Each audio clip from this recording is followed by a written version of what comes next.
Awesome. All right, we're on now. Hey, everyone, Meettina here. How's everyone's doing? Today, I have a fantastic woman here, Angelina Frost. I always get her name, pronounced wrong, but did I get it right, Angelina? Yes, Angelina Frost. Awesome. Angelina Frost. She's a life coach and she helps a lot of people who sort of lost their purpose, lost their path. Angelina, let's get into it. How can you help them? We want to know more about it because you're doing a great work. Thank you. Thank you. Yes. Yeah, thank you. I appreciate that. So how I help people, I primarily work with entrepreneurs and coaches who want to save their relationships from their business. Okay. So just business only, Angelina, or it can just be anyone in general as well? No, I work with, I'll work with anyone that shows me that they are interested in actually making, they're committed to having a different experience of their life. Now, why would we be inspired to have a different experience of our life? Well, if we're having the experience of things kind of sucking somehow in some aspect of our life, whether it's in the realm of relationships or whether it's in the realm of money or relationships with not other than people, because we get relationships with concepts, we get relationships with substances, we have a relationship with ourself, right? And that relationship with ourself is the foundation for all of the other relationships that we're having. So the focus of my work is really, if there is an indication of imbalance in the outside life, right? Yeah. That is, if there's something you're looking at in your outside life and you're going, okay, well, that's okay. That is a mess. And it's been a mess for my whole life and I don't know what to do with it. It's an indication of a relationship that's going on the inside. And when it just takes some attention and some time, some inquiry, the tools that I use are very much rooted in inquiry, appreciative inquiry, asking questions that we often don't even think to ask ourselves. Okay. Right. And so as we start to contemplate what the answers to those questions are, right, then we start to really basically just come into closer contact and deeper understanding and awareness of who we are as an individual. These questions just bring us into deeper contact with ourselves, right? And as that occurs, then things naturally start to shift, because we naturally, in the answering of these questions that are really simple, like the first question that I ask anybody is, what do you want? That's a big question, It is. With a lot of answer for most people, I have to say that. What do you want? I want everything. Yeah, exactly. And see, and this is an indicator of your personhood, of your beinghood, because everything is actually your birthright, right? Right. But because there are many structures in our system that kind of take us away from having an awareness. Like when we're little, we always know what we want. In a moment-to-moment basis, we either want to have somebody to play with, or we want a drink of water, or we want a nap, and usually we don't do anything other than what we want, and our wants are really simple. And it's true for us as adults as well. What we want is often really, really, really basic, but we think that it's really complex and there's this big thing that I got to do in order to make this thing happen that I want. And it's counterintuitive. There is a line of questions that is really truly the foundation for every bit of work that I do with any client from the very beginning. And all of it is in service to getting clear. First of all, like, hey, where are you going? Like what are the dreams that have been with you for your whole life? not just the dreams that you got when you were 25 and you were just, out of school and you knew that you now were tasked with going and finding a partner and having the job that makes it possible for you to buy the house. It's like those wants are not the kinds of wants that we're talking about. The deeper wants that have always been with us, that when we were small, we were naturally equipped with and wired with the ability to feel, hear, sense, and know them, and then respond to them in real time. It's only through our process of growing up and coming into this world and learning about all the things that are required of us in this world. It's through that process that we fall out of contact with these deeper, truer wants. Right. And as we fall out of contact with responding to those deeper, truer wants, what happens is that we find ourselves out on a limb really far away from ourselves and with no access to knowing who we are anymore. Well, it gets to the point. Yeah, it gets to the point that I notice like a lot of people now, they actually don't even know what they want. Right. It's true. So what do you do with those people? Because of this system process of inquiry, it brings it down. We just heal quickly through the layers of the layers of the layers, and eventually we get to payload. Like we hit something that feels true and real. And as soon as we do, and they make that connection inside themselves, right? Yeah. Then things naturally start to soften and shift and change on the inside, because that person now is, maybe after many years, maybe after several decades, start coming into like contact with themselves that they can actually sense. It's like awakening. Yeah. Like a wake up call, something like that. A wake up call that doesn't hurt. Yeah. Because there are lots of kinds of wake up calls that we can have. Right. This is the kind of wake up call that doesn't hurt. This is the kind of wake up call that feels regenerative and restoring and nourishing and warm. It's like the kind of stuff that we long for. We long for. But when somebody asks us what we want, we're like, oh, well, I just want, to be making, $300,000 a year and like have that house up on the hill or whatever. And it's so far away from that other urge to just feel good.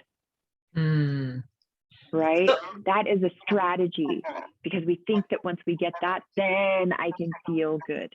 And we we keep going for those golden rings, and we keep getting the next one and the next one. That's what I was talking about, the blueprint, checking off the boxes. I did all the things. Why am I miserable?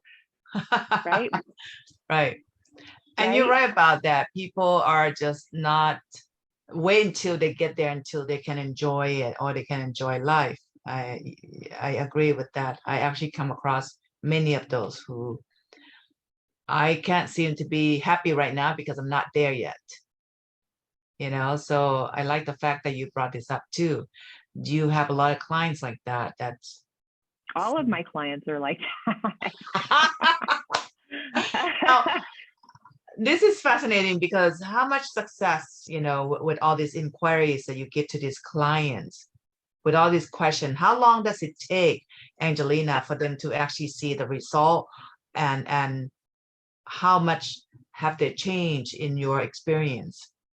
Well, you can go take a look at my LinkedIn profile or at my website, angelinafrost.com. Awesome. Your stories, angelinafrost.com/your-stories. There's a list of like 30 people that I've worked with over these, it's been a little more than a decade that I've been doing this work. And that's certainly not all of the people that I've worked with, but it is they're the ones that, most of those are LinkedIn profiles. So it's that I copied and pasted into my website, right? So it's the people that I've worked with that are on LinkedIn. Oh, you're great. You know what, guys? I'm going to post that for you guys, her information. So Angelina, so not worry about that. In my description here under YouTube, we're going to put your LinkedIn link. Oh, nice. So people Yeah. can look it up and then read your success story. I think that's awesome. Yeah. So, Okay. So, but to answer your question, so how mhm. long does it take? It depends, actually. I've found now after this being in this practice for a while, it kind of depends on their age. Okay. If they are 50 or above, Uh-huh. it takes a little longer. The client that I've had for the longest was in their early 50s when we first started working together. And we were together for about a year and a half. And that was the longest time that I've been with a client. Now, the ones that I find that move quickly are the ones that are in their mid 20s to mid 30s. Those people tend to move fairly quickly. So with a client like that, we might be engaged for 6 to 10 months kind of thing. Right. So, and it's most of, like, once we have a sense of what it is that they are looking for, it's like, I've got this idea for a business, but I just can't seem to, and I've had this business idea for years and I just can't seem to move. And I just can't seem to get behind myself. Right. So a lot of those. Yes. Right. So once we have an idea, and sometimes it takes, that's the clarification process, is bringing people around to feeling like they even deserve to have what they want, or that it's okay, or that it's safe, or that, because so many of us are dependent on the outside approval of others. Oh, big time. Right. Huge. Right? And so, yes. Huge. And so a part of the work that I do is I show people how to make contact with their own approval and maintain it, so that they stop having that need for outside approval in order to generate energy to go forward. Right? That's a big part of the work that I do with most people. So really, you really, from what I'm hearing from you, Angelina, you are helping people to sort of bring back their own power, Absolutely. Seeing themselves, or even loving themselves more, not looking at outside. Absolutely. Not outside acceptance or judgment. It's like all in here, and that's one of the hardest thing to do. So I mean, God, amen to you doing this work to help people. To me, it's the only thing that there is for us to do. Like, I can't think of anything more important. We are our culture. We are our world. And so, as someone who's got my eye, I studied cultural anthropology at school. And so that's how my worldview is that I see cultures and I see patterns in cultures. I was a geek in the humanities department. So sociology, anthropology, even psychology, like all of that stuff. I love all that. Yeah. Yeah, me too. Yeah. And so the quest for me at that time was like, how did we get here? Not just how did I get here, even though like how I got here was really just like messy and a lot of trauma in my background. Like, what put me on this path was because I recognized that I was not okay. And I was doing a really great job of portraying, I'm okay, until I hit a wall. Yeah. Because the energy that it takes in order to actually not be okay and pretend okay, right? The energy that it takes. This is what causes, anxiety is what drives that. And this is what causes depression and ultimately chronic fatigue and all of those other things. So check this out. During 2020, I had 2 young women, both of them in their mid-30s. Both of them were on either anxiety and or medication, anxiety and or depression medication, both of them. One of them had a particular relationship with alcohol and cannabis. The other one had a particular relationship with alcohol and tobacco, right? Neither one of them came to me. They both came to me right after COVID started. Right. Okay. Oh my God. And neither one of them came to me with the objective of correcting their anxiety or their depression. Neither one of them came to me with the objective of wanting to get off their meds or change their relationships with their substances. Neither one of them had those objectives. So what did they come to you for? Yeah. One of them was in crisis in their relationships. And when I say crisis, I mean, it was a shit show. Okay. It was unbelievable. The crazy entanglement that this young person had gotten herself into. Oh boy. The other one had what she looked at to be the perfect life, and yet there was this internal angst. She knew that she had everything, and yet she just couldn't settle in it, right? So I worked with them, one of them for a year, one of them for 9 months. And through the course of both of their journeys, both of them during COVID completely changed their relationships, their respective relationships with alcohol. Wow. Completely. The one who had a relationship with tobacco, she quit smoking. Wow. She just quit. The other one quit, like totally changed her relationship with cannabis and created it into a way that felt more like what she wanted it to be. Mm. And both of them walked away from their meds, not because they weaned themselves off, not because we ever even talked about it. They kept forgetting to take their meds because they kept just having the repeated experience of not actually needing them. Wow. Both of them. And it was interesting because I was working with them at the same time. And obviously they don't know each other and they don't know, but I'm watching these two young women completely take ownership of their lives. Wow. And have these results. And it was all really just based on them developing a more respectful, loving relationship with themselves through the course. And everyone's journey is completely different. Exactly. And because I have, because I'm an empath, I'm an intuitive empath, and I'm very present with my clients. Like I'm a very moment-to-moment person. I've just, the work that I've done has made it possible for me to really just be very much for the person that I am working with in that moment. And so it's in those moments of being able to see where and how they might be hiding from themselves, and having, a lot of practice of being able to ask the question that I know is going to help them shift their perspective on themselves in such a way that they're able to see themselves not in a condemning way, but in a really, truly, genuinely respectful, merciful way. It's that is the undoing of all of those crossed wires. That is the undoing of all of that dependence on external approval. Wow. That's beautiful. Because, basically you just go in and dig it up. Just get this shovel. In a way that doesn't hurt, in a way that's actually playful and pleasant and effective.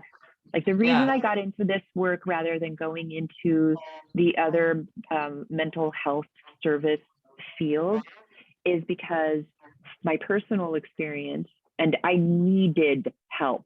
Back in the days before coaching, back in the days when coaching was really just happening in the realms of corporate, in like executive level coaching, right? Yeah. Because that's where this field got its start in the 70s. Yeah. Right? In the 70s, like we were little kids when this field got its start, but it didn't start to matriculate out into our culture until more recently, into the general culture. And in the general culture, people are like, what's a coach? And, I've heard people say, like, are you a therapist? I am not a therapist, but the work that I do is tremendously therapeutic. And the only reason that I got into it rather than getting into those other mental health fields was because it was with coaching that I actually started to get the results that I was looking for, and not after years, right? Love that. I love what you just it's effective. Yeah. Yeah, I love what you just explained that about how this work help other people, versus the traditional. I mean, I respect their profession, but I do, I, you know what, I do too. And I want to really quickly say, I know that there are a lot of practitioners out there that Mhm. are getting results with their clients. But when I was needing it, and we're talking like, the 90s, I had multiple encounters with multiple, and because I was already an empath at that time, I would spend, enough time with them to see that, okay, first of all, me regurgitating my story Yeah. isn't helping me. But I Wow. could also just very much like, and this is just because I'm me. I could also tell that they themselves were also stuck in their own wounding, and they were in acting like they were basically in the path of the wounded healer. And I knew that I needed healing. I was raising 2 little kids. I needed healing. I needed results. I didn't Yeah. have years to regurgitate, I just Right, didn't. right. And so I know that field is and has been evolving. But I bumped into something in the year 2000, actually, that was what kind of put me on the path for this. And so I have a tool that I've worked with for years, since the year 2000. I learned emotional freedom techniques in the year 2000 when nobody knew about it.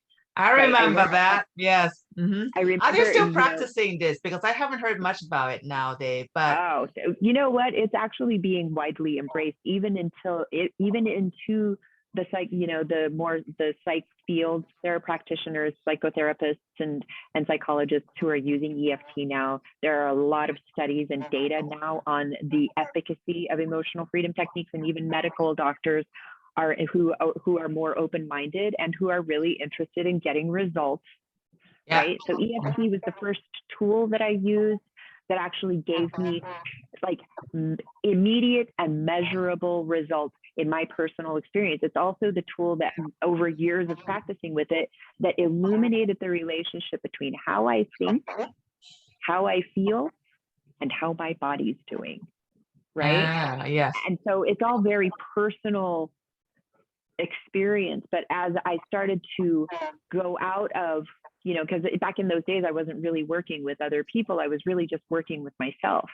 But as I started to bring that work into my coaching work a full decade later, and started to realize that the patterns and the ways, like, no, those systems are what they are. We have a mind, we've got some feelings, we've got a body. Those systems have intimate relationships with one another, and we are the owner of those systems, and ultimately of the relationships that are going on between those systems. And so I really do show people how to step into that position of ownership, first of all, and then take dominion over those intimate, complex relationships that otherwise, without having some tools and a couple of adjustments on perspective, most people are just like, no, thanks. I'm good off feeling. Like, I just go ahead and forget about that. I don't want that. Right? Yeah. But our feelings are where our lives are happening. I agree. It's all about right? feeling. Mm-hmm. It's just where we experience our lives. That's where we experience our lives, is in our feelings. And up until now, we haven't really had much of a language in our culture for it. We have names for the feelings, but even like when you get into the feeling, the actual sensation, let's say, of anger, right? It's like, that you're angry because you learned how to call that sensation a word, and that word is anger. But the sensations, right? And then you have a complex emotional experience where there's sadness, and there's anger, and there's frustration, and there's disappointment. Like, each one of those has their own register in your system, and all of them are sensations, and none of them mean what those words are. Like, they're sensations, right? And being able to like really just come into, because we're born knowing how to feel, right? Absolutely. We don't need to learn anything, but I do help people remember how to feel, and how to respond to the messages that our feelings are bringing us. And right? By using that EFT, right? The emotional frequency. Emotional freedom techniques is Freedom technique, right? yeah, the way that I originally started using it, like I learned it from one of the first teachers of EFT. Like there were probably like 5 teachers at that time. And I Wow. learned, and this was back before we had like an internet where we could go, or, you know, like I didn't maintain contact with my teacher for very long. I learned the tool and then I used the shit out of that tool. I used it like my life depended on it because I really felt like it did. Because in those days I was highly triggerable. Wow. We need to get this out even, out in the internet, Angelina, because I know it got really popular, I think in the 90s or even before that. No. It didn't even get created until 95. In the year 2000 is when I bumped into the tool just by chance. Wow. It was the mid 2000s when people started thinking about it and talking about it, but people were looking at me like I was a weirdo for a decade. Right. And then eventually now through the 2010s and up until now, it's been more widely accepted and utilized even in the academic, in medicine and in the psych universe. But it took a long time for it to get there. But the reason that it got there and the reason that it now has its place there is because it is so effective. So what I did when I first started practicing, because I didn't have anybody giving me any guidance on how to use it, I had the tool and that was it. And so I just used it every time I got triggered. I'm looking at you instead of the camera. I just used it every time I got triggered. And so every time I got triggered, it would bring me back into a neutral state almost immediately. And wow. so little bit, and when I started using that tool, I had been depressed at that time for 16 years. Wow. And I had been living with panic disorder for about 5 or 6 years. And I've got 2 little kids at that time in my life. And I was desperate, right? The therapy, like whenever I would go to therapy, it would often come around to the conversation of medication. And I knew, and I don't know why I knew, but I knew that medication was not the route for me. I knew that all of those hard feelings that I was living with or dying with, really, because that's kind of more the truth of it. I was very unwell. And I knew that the undoing of my unwellness was in me. I knew that it was, but I didn't have an effective way. And at that time, I'd already been a meditator for 10 years. Okay. Oh, that's a long time. A constant meditator, know? And so I know that I was as sane as I was because I had a meditation practice. Yeah. Right. But I also know that it wasn't yielding for me the results as rapidly as I needed for results to occur. And so EFT gave me immediate results. Every time I got triggered, I tapped. I'm now not triggered. And little bit by little bit, both my panic disorder, which it disappeared without my noticing. It was 2 years post last panic attacks before I noticed that, like, whoa, wait a second. Whoa, I don't have panic attacks anymore. And wait a minute, I don't have to beg God for the strength to get out of bed every morning anymore either. Whoa. And I wasn't expecting to lose my depression or my panic disorder, right? Because that wasn't my objective. God. Yeah. This is amazing. This is amazing. So that's my story. Amazing, Angelina, because I just, you just mentioned about meditation, and I know meditation is huge. A lot of people got into meditation just to get rid of anxiety and depression. And then here you go. You just share this is things that works, and not a lot of people know about that. So I've been using EFT for 10 years before I bumped into coaching as a thing. Like I didn't even really know about coaching until I wound up at an introduction that one of my friends took me to an introduction. That was where I met my mentor, and I ended up training with my mentor for 2 years.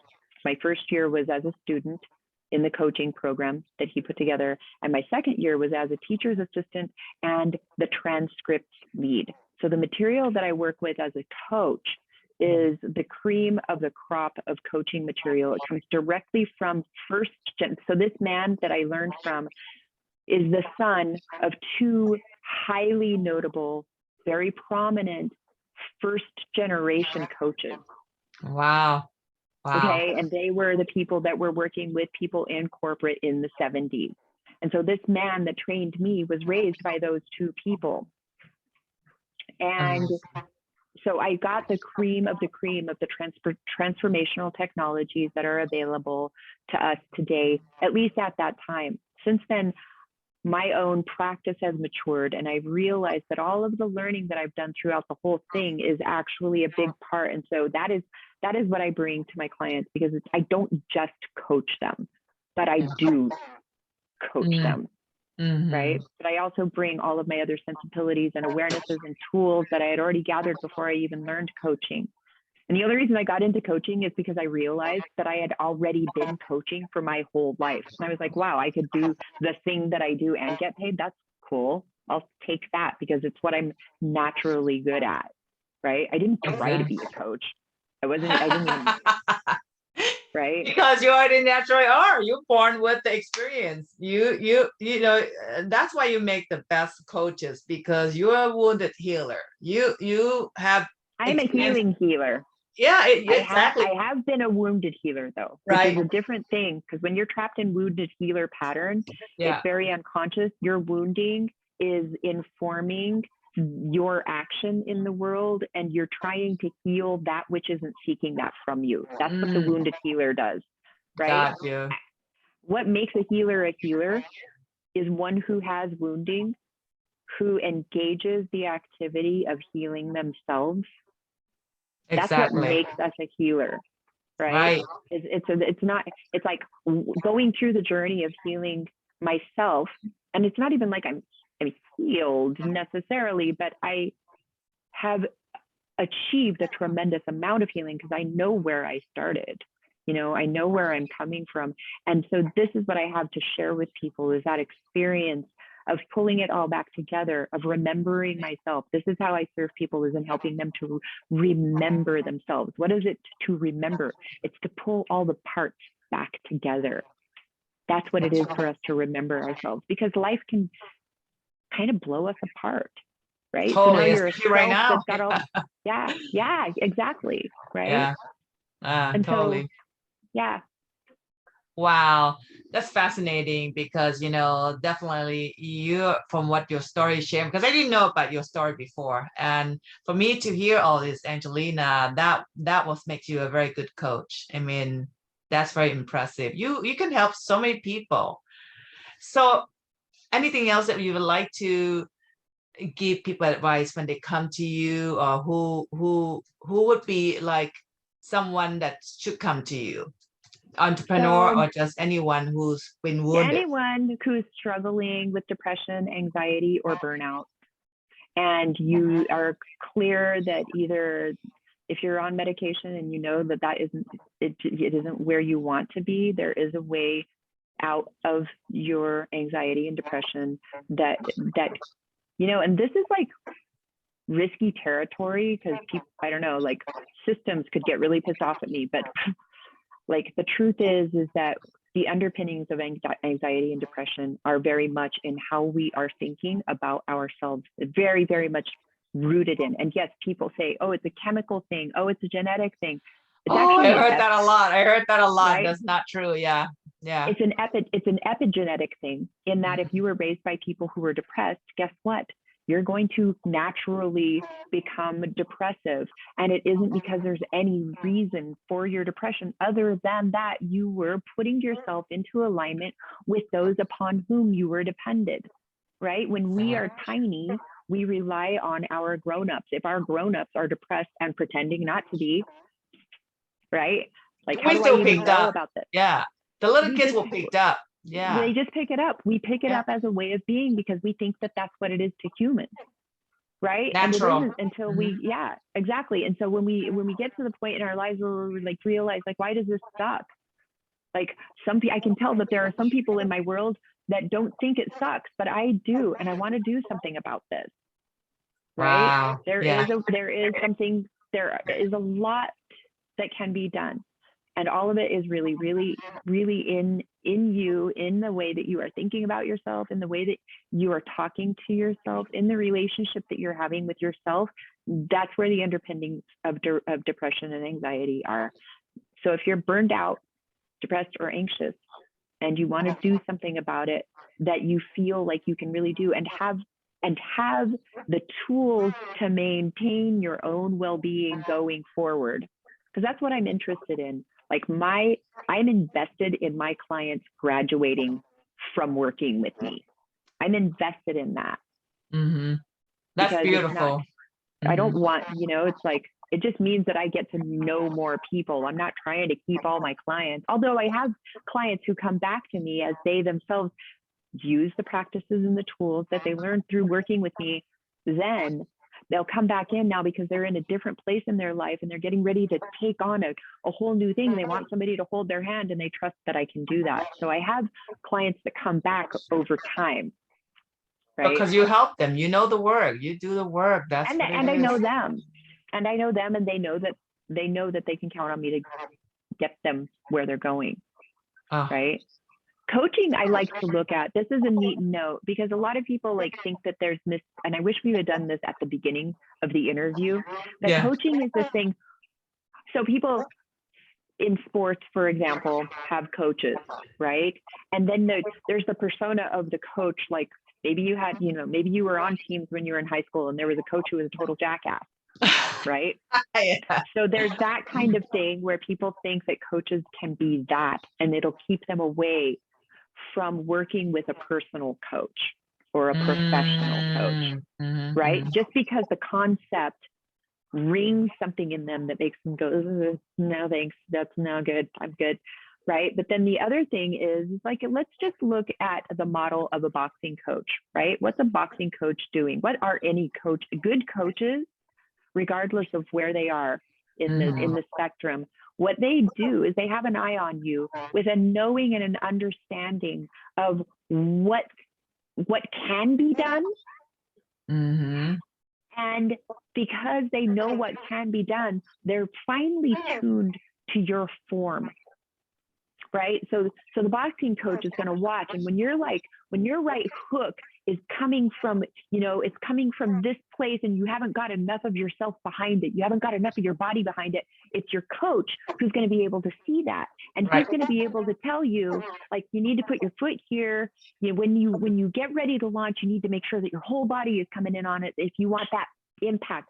It's your coach who can see that. You can't see that from the inside. Exactly. Right? Yeah. So I really help people with their form. To see themselves clearer, because most of us cannot see ourselves clearer.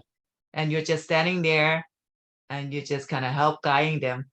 Like a nurturing mom that's guiding all this. I am very momly.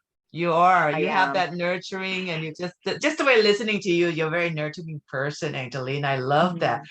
Whew, thank you for spreading your gift, Angelina, here. I had no idea before this talk what you can offer to the world here, and you absolutely just amazed me what you just shared. Wow, because it's really touched me, because I know, I also do hypnotherapy work, and I've come across so many clients that, what you said, depressed, anxiety, a lot of depression, and I know that's a lot of work, and a lot of them on medications. And to hear that someone like you can help them out and shift them, like the two young girls right around COVID time, that's amazing. That they're very fortunate they came into your life and found you and helped them out. Very, very fortunate. Because I feel very fortunate to get to have these kinds of relationships with people that I may or may not have actually gotten to have any kind of a relationship with. Right? Because what I am discovering, the more I'm in this practice, the more I realize how unique and precious every single one of us is. Completely unique and so precious. So I get to, I love my work because I get to watch miracles happen every day. Love it. Love it. Love it. Oh my gosh. You just touched my heart, Angelina. Thank you, guys. Wow. I know she's gonna be a great coach for you if you need her. You lost in your life, you're depressed. I know, or you know someone who depressed and lost their, their way of life. Angelina Frost will be the one who can help you out. Angelina, thank you so much for being here and share all your knowledge and experience and what you do, what you can help with the people here. I'm going to put all her information under the description here, okay, guys? And, if you like what you're watching here, please share Angelina Frost with everyone. Just share the video, subscribe or like, contact her. You are in San Francisco, right, Angelina? I'm in the Bay Area. In the Bay Area. Mm-hmm. Well, too bad. I'm in Marin County. Oh, beautiful. If I ever go up there, I'm gonna knock on your door. Take up your brain a little bit more. I will welcome you with open arms. Oh, thank you so much. And thank you so much for being here, Angelina. Thank you for sharing your wisdom. And to them guys, we're just running out of time here. And I might bring you back for EFT, emotional freedom technique. Ooh, I would love that. I love teaching that tool. And there is the way that tool, just on you need to bring it. Nope. That tool has shown itself to me, and the longer now it's been more than 20 years that I've been practicing with that tool, and it has shown itself to me and continues to reveal itself to me. And I don't have to tap every day now like I used to when I learned it, because using that tool is actually what showed me how to engage my systems in an intentional, attentive way, such that I can cause those adjustments inside of myself now without tapping. But I had to learn that I could use that tool and that I could cause those adjustments. And It was because of using that tool that made it possible for me to go, oh, I can do this. Like, I'm the boss of this. Whoa. How did I get to this point without knowing that? Yeah. So Tina, thank you so much. Thank you. So I'm going to bring you back for that. Just for that, Angelina. Awesome. Let's do that. Thank you. Thank you. Super. Bye, guys. We're going to continue with that journey. Thank you. Thank you. Thank you so much. You're welcome.